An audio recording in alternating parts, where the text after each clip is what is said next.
जय माता दी। देवी दुर्गा जो शक्ति का प्रतीक है, ममतामयी माँ है, उन्हीं माँ आदि शक्ति देवी दुर्गा के नवरात्रि व्रत और पूजा बहुत ही फलदायी है। नवरात्रि के दिनों में माँ दुर्गा के नाम का जाप करने और माँ दुर्गा के 9 रूपों के पूजा करने से मनुष्य के सारे पाप धुल जाते हैं, साथ ही जीवन के सारे दुख दूर हो जाते हैं। माँ दुर्गा के नवरात्रि व्रत रखकर और उनकी पूजा करके मनुष्य जो भी मनवांछित इच्छाएं रखकर अपनी झोली फैलाता है, माँ दुर्गा उसकी झोली में खुशियां भर देती हैं। कहते हैं माँ के द्वार से कोई भक्त खाली झोली नहीं आता। माँ दुर्गा अपने भक्तों की पुकार अवश्य सुनती है। दुष्टों का संहार करने तथा भक्तों का उद्धार करने माँ दुर्गा ने 9 रूप धारण किए। माँ दुर्गा का प्रथम रूप है देवी शैलपुत्री। नवरात्रि के पहले दिन माँ शैलपुत्री की पूजा की जाती है। शैलपुत्री माता सती को कहा जाता है, जो माता का पहला अवतार था।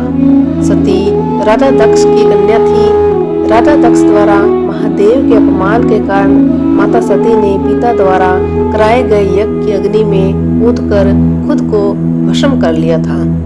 फिर अगले जन्म में पर्वतराज हिमालय की पुत्री के रूप में जन्म लिया। इसी कारण इनका नाम शैलपुत्री पड़ा। शैलपुत्री के दाएं हाथ में त्रिशूल और बाएं हाथ में कमल का फूल रहता है तथा इनका वाहन बैल है।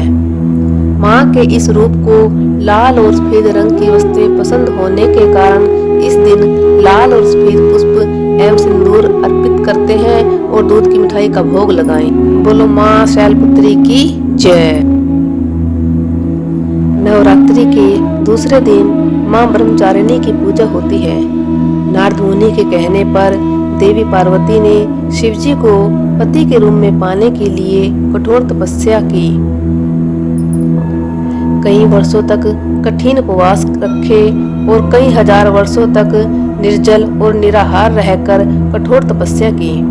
माता के इस कठोर तप के बाद ही माता पार्वती ने महादेव को पति के रूप में प्राप्त किया। इस कारण उनका दूसरा नाम ब्रह्मचारिणी पड़ा। मां ब्रह्मचारिणी के एक हाथ में कमंडल और दूसरे हाथ में जप की माला रहती है। मां ब्रह्मचारिणी को कमल और गुड़हल के पुष्प अर्पित करने चाहिए तथा चीनी मिश्री और पंचामृत का भोग लगाना चाहिए। इससे देवी प्रसन्न होकर हमें दीर्घायु एवं सौभाग्य प्रदान करती है। बोलो मां ब्रह्मचारिणी की जय। तीसरा स्वरूप चंद्रघंटा के नाम से प्रसिद्ध है। नवरात्रि के तीसरे दिन मां चंद्रघंटा की पूजा की जाती है। इनके मस्तक पर चंद्र के आकार का तिलक है। कहा जाता है कि विवाह के दिन भगवान शिव के रूप को देखकर उनके माता पिता और अतिथिगण भयभीत हो गए और देवी पार्वती की मां मैना देवी मूर्छित हो गई। तब देवी पार्वती ने चंद्रघंटा का रूप धारण किया और भगवान शिव के पास पहुंच गई। उन्होंने बड़ी विनम्रता से भगवान शिव से एक आकर्षक राजकुमार के रूप में प्रकट होने के लिए कहा, जिसके पश्चात दोनों का विवाह हो गया। तब से देवी पार्वती को शांति और क्षमा की देवी के रूप में उनके चंद्रघंटा अवतार के रूप में पूजा जाता है। माँ चंद्रघंटा के 10 हाथ हैं, जिनमें कमल का फूल, कमंडल, त्रिशूल, गदा, तलवार, धनुष और बाण है। एक हाथ आशीर्वाद तो दूसरा अभय मुद्रा में रहता है। शेष बचा एक हाथ वे अपने हृदय पर रखती है। इन देवी का वाहन बाघ है। नवरात्रि में माँ के इस रूप को दूध और दूध से बने पदार्थों का भोग अर्पित करना चाहिए। बोलो माँ चंद्रघंटा की जय। नवरात्रि के चौथे दिन माता कुष्मांडा की पूजा की जाती है, जिसमें ब्रह्मांड को उत्पन्न करने की शक्ति व्याप्त हो। जो उदर से अंड तक माता अपने भीतर ब्रह्मांड को समेटे हुए हैं, उस शक्ति को कुष्मांडा कहा गया है। माता शक्ति स्वरूपा है, इसलिए उनका एक नाम कुष्मांडा है।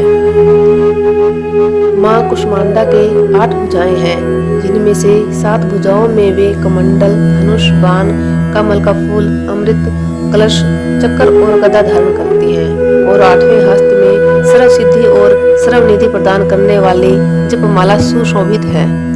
नवरात्रि के चौथे दिन देवी कुष्मांडा को मालपुए का भोग लगाकर आप उनकी कृपा प्राप्त कर सकते हैं। बोलो माँ कुष्मांडा की जय। नवरात्रि के 5वें दिन स्कंद माता का पूजन किया जाता है। कार्तिकेय माता पार्वती के पुत्र हैं, जिन्हें स्कंद के नाम से भी जाना जाता है।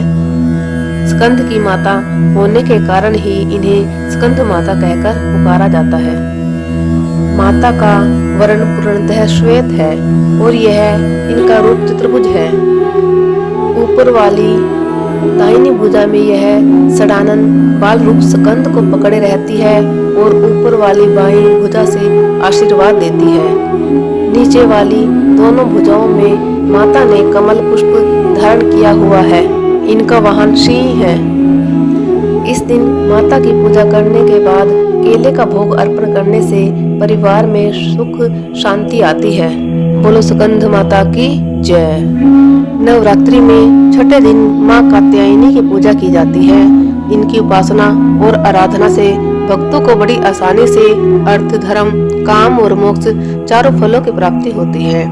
उसके रोग, शोक, संताप और भय नष्ट हो जाते हैं। जन्मों के समस्त पाप भी नष्ट हो जाते हैं। इस देवी को नवरात्रि में छठे दिन पूजा जाता है। कात्या गोत्र में विश्व प्रसिद्ध महर्षि कात्यायन ने भगवती पारंबा की उपासना की, कठिन तपस्या की। उनकी इच्छा थी कि उन्हें पुत्री प्राप्त हो। माँ भगवती ने उनके घर पुत्री के रूप में जन्म लिया, इसलिए यह देवी कात्यायनी कहलाई। इनकी कृपा से ही सारे कार्य पूरे हो जाते हैं कि वैद्यनाथ नामक स्थान पर प्रकट होकर पूजी गई। माँ कात्यायनी अमोघ फलदायिनी है।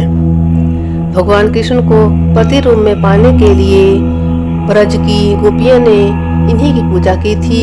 यह पूजा कालिंदी यमुना के तट पर की गई थी, इसलिए ये ब्रज मंडल की अधिष्ठात्री देवी के रूप में प्रतिष्ठित है।